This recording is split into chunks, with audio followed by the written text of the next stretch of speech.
A couple of weeks ago, I went to a couple of record stores in St. Petersburg to check them out. New stores I'd never been to that have been there for a long time. New to me anyway. I never get that far out to the southwest part of St. Pete. One was the Disc Exchange, and the other one was the flagship store for St. Pete Records. So I just wanted to go over a couple of things that I purchased there. Found a couple of Grails. Found a couple of things I wasn't expecting to find. So starting off with this first EP by the local Tampa band, The Immediates. My friend Ed Lowry plays drums in this band, and I never owned a copy of this. It's an EP called Right Now, the pop EP, and you see it's got kind of a Stuart Davis type composition on the cover. Really good music. It's from the Paisley pop era, so it's a little bit similar to releases from the 3 o'clock. In fact, the singer Drew Farmer's voice reminds me a little bit of Michael Quercio's, but not quite as high-pitched. And then everything else on it is sort of garage rock, nice harmonies, nice song structures, very influenced by the 60s. There's some songs on here that sound like Herman's Hermits, a little bit of maybe the Hollies, even some Left Bank kind of worked in there that I detected. And then some pretty strong original songs, like the second song on side one, which is called Ocarina, which is just about a tale of losing your ocarina, and it's got some pretty absurd and funny lyrics. So this is actually the first collection of songs I've ever heard from the Immediates, but I knew them from a compilation track that they did on a compilation called Tampa Smokes 2, and that song was called The Monster Under the Bed, which is still my favorite one by them. In fact, I included it in a Halloween set a couple of years ago that I played, and the drummer Ed Lowry was in the restaurant and I didn't even know it. So it was pretty cool actually getting to play the band's song with one of the band members there in the restaurant. So I do recommend this EP. I bought it for $6.95 at Disc Exchange. It's a good one. Right Now by The Immediates. Go ahead, put me down. Suggest I go to the lost and found. Have you seen my ocarina? 'Cause it's gone, and I want my ocarina. Oh, oh, my ocarina. I'm not trying to influence you. I'm not trying to gain no friends. Have you seen my ocarina? 'Cause it's gone, and I want my ocarina. Oh, oh, oh, my ocarina. Another album that I picked up while I was at the Disc Exchange is by a band called Great Lakes. Now, when I first saw this, I had a little bit of trouble because of the font. Couldn't read what it said. It's a little bit easier to see on the back. There's the band logo, Great Lakes. It's kind of blown up. Love this cover art though. I don't know what label this is on. I didn't know anything about it. I didn't look anything up. It was $9.95, so it was just a blind buy for me. Playing it in the background. I couldn't believe how much I enjoyed this record. I saw Robert Schneider's name attached to it from the Apples in Stereo. He's a great guy. I've met him after a Kraftwerk concert. Super nice, very talented musician in his own right. I think this is a project he was associated with. Don't know too much about it, but it's sort of a 60s influenced music, and typical of what you find in the Elephant Six bands. I guess you could say a little bit akin to of Montreal and Beulah and bands like that.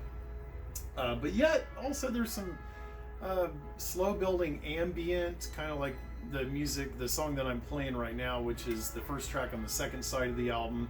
There's some straightforward pop, really nice use of synthesizers in the music, really good vocal harmonies. Just a really strong album, and for something I've never heard of, this is one of those things that I live for when I go to a record shop. I just love finding stuff like this and not knowing anything about it. So definitely pick this one up. The band Great Lakes. I think that's the name of the album too. Our fresh hands found their way, speaking words your people say when they try to describe the taste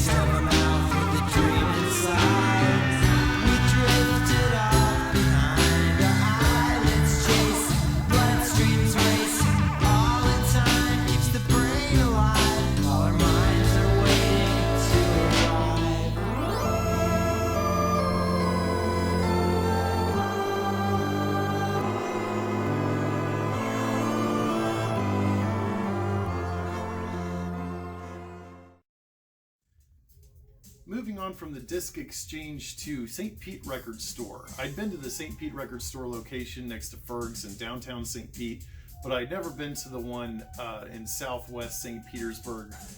So this is my first trip there too. It appears to be their flagship store. It's a lot larger. It's really clean, well organized. They have a new releases bin. They have a $1 bin and a $2 bin. Everything is organized by genre. I didn't even get to explore most of the store. So I kind of went through the typical things I do. Budget LPs, indie, electronic stuff, jazz, you know, weird stuff. Sometimes I'll get to rock if I can, but on this trip I didn't get to do that, so I'll have to head back over there sometime. Anyway, out of the $2 LP bin, I had actually been looking for a copy of this for a while. It's the Cameo album, She's Strange. Don't know if it had any hits on it. Wasn't really following this band back when this was released. They kind of came into my wheelhouse when I heard Candy and Word Up. Of course, those are probably their two most famous tracks. But this is a good, solid R&B funk LP. I was glad to find this, especially in shrink wrap like this. My favorite song on here is the last track on side 2. It's called Lève-toi. It's got some really great Earth, Wind, and Fire style trumpets, or horns, I mean. It's got lyrics in French, sort of more of a hard-hitting song, similar to what you might find on Word Up. Really like this album. I recommend this one. I like everything by Cameo that I've heard so far. Great band. Here's another record that I found at St. Pete Record Store. St. Pete Records, that is.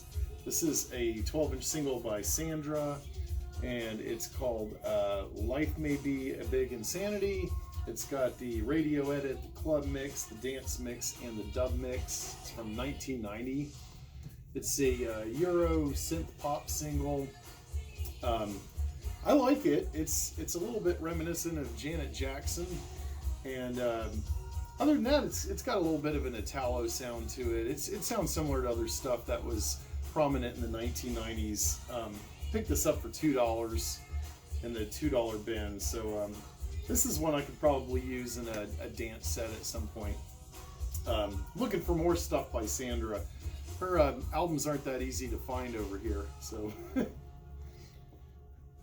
Here's another one that I got at St. Pete Records back in December. This is Big Fun by Shalamar. Title's obscured by a Q105 sticker. It's I think it's a defunct radio station. It used to be here in the Central Florida area that played pop back in the 80s and 90s. So you can see it's got an awesome cover. Band members pose there on the orcas just long enough for that photo to be taken. Big song on this one is the one I'm playing in the background. It's called Right in the Socket.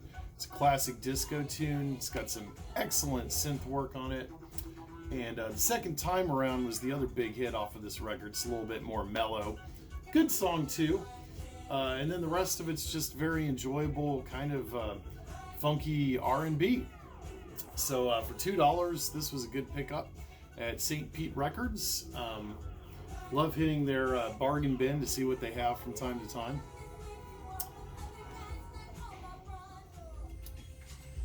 Another album that I picked up at St. Pete Records, and I think I picked this one up for about $8 maybe, is YMO's album BGM. It's got a toothbrush on it. Reminds me a little bit of the cover of the first Ultra Vivid Scene record.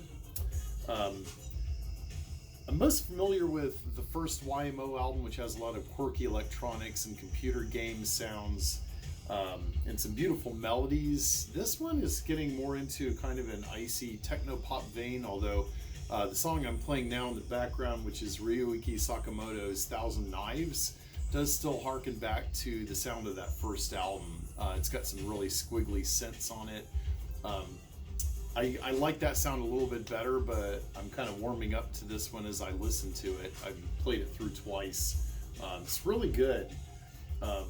Early YMO, well, every YMO album I've heard is quite different from the others and is good. So definitely give a thumbs up on this one. This is what the back cover looks like. In case you want to get a good close-up of the front, it looks like that. Beautiful cover design. This is an American pressing on A&M Records from 1981. Here's another record that I found at St. Pete Records back in December. I just got around to listening to it now. It's Zap the Universe by the Polkaholics. I believe this is their only long player. They had an EP that I was familiar with from the 80s that my friend Jonathan bought, which was on the not very prolific Utility Grade Records out of Canada, which is where this band is from. So maybe some of our Canadian friends up there have heard of the Polkaholics. And I think there's another band called the Polkaholics that's more recent that just covers polka songs. But this band has been compared to Captain Beefheart. I'm not a big Captain Beefheart fan, but I do enjoy their music. The bass playing on here is extremely strong. The same can be said of their yellow-colored EP, which I think is just called the Polkaholics EP.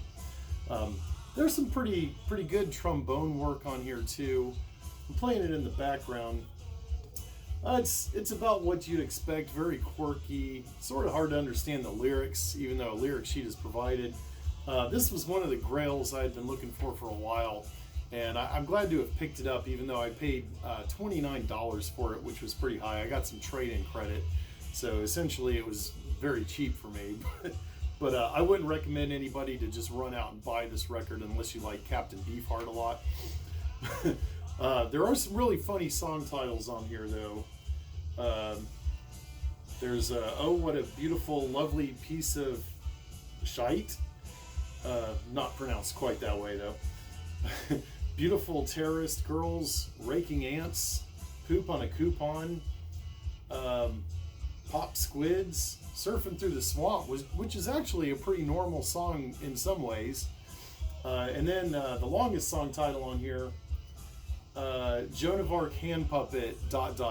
You'll just have to go out and get the album or do some research on the internet to find out what the rest of that song title is. I can't say it in my video, but I will say this: I would recommend that you do not follow the advice in the song title.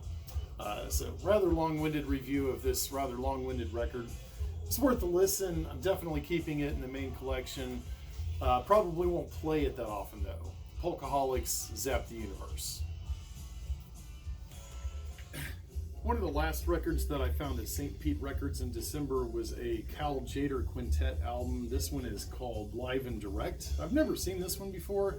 I've probably seen about 50 Tjader records in various stores over the years, so it was kind of interesting. This is a repress. The original had a nice color cover, and I wish this one did.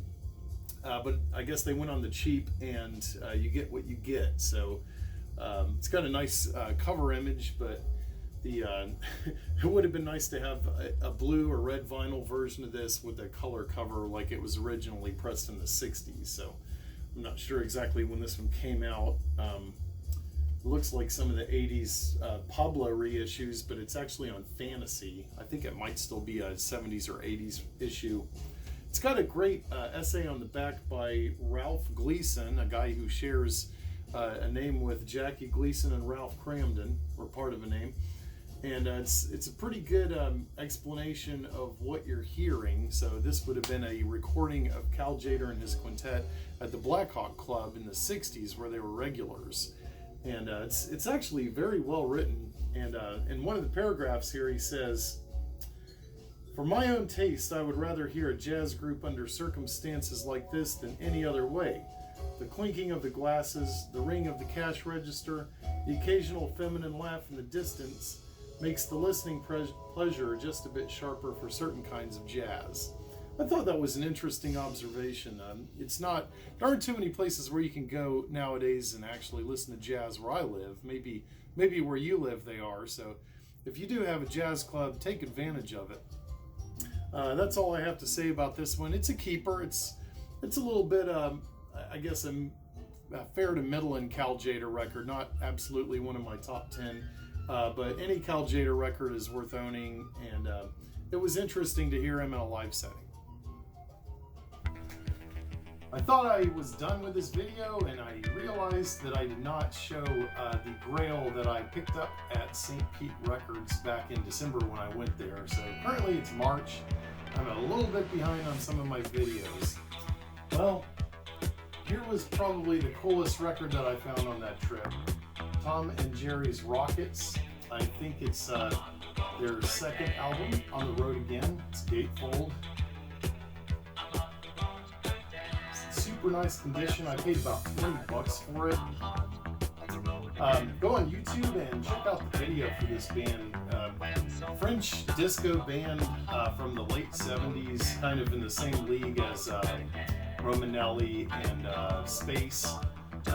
Excellent music, a lot of fun to listen to. The guy at the store said they had been playing this album, having a good time with that, and I did the same. I played it a couple of times at the office and at the house, so totally recommend this one. It's superb, and that's going to do it for this video about my trip to St. Pete Records. Hope everybody's doing okay, and please subscribe to my channel. Thank you.